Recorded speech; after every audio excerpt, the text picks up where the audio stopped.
centuries upon centuries that if you're talking artists, visual artists, if you're talking musicians, if you're talking academics, thinkers, anyone inside the quote unquote creative class, there's been a consistent layer of skepticism and disconnection, or at least perceived disconnection from the mainstream.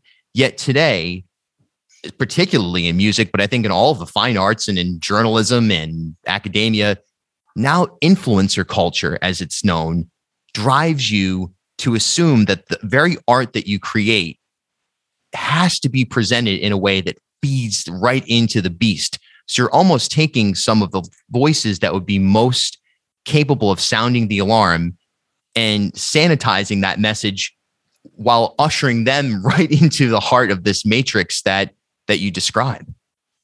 Yeah, I mean, you know what's interesting? So you're probably old enough to remember the 90s. Sure. There was something called selling out. Yeah.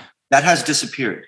Right, I don't know if right. you've noticed this. But now, as Zizek might call it, there's this,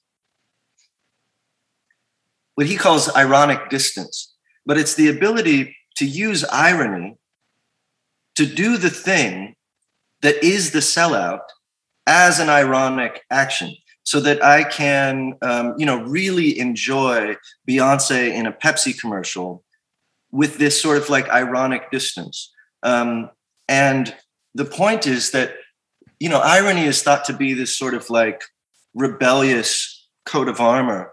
But what it's really allowing us to do, and what cool has really allowed us to do, is to commoditize dissent in such a way that dissent is rendered utterly ineffectual. It's just part of the semblance of the capitalist paradigm. So now you see, that Kendrick Lamar, if Kendrick Lamar, you take him, you put him in the 90s and he does an Amex commercial, yeah, got toast. You could not have done that. And I find that really disturbing.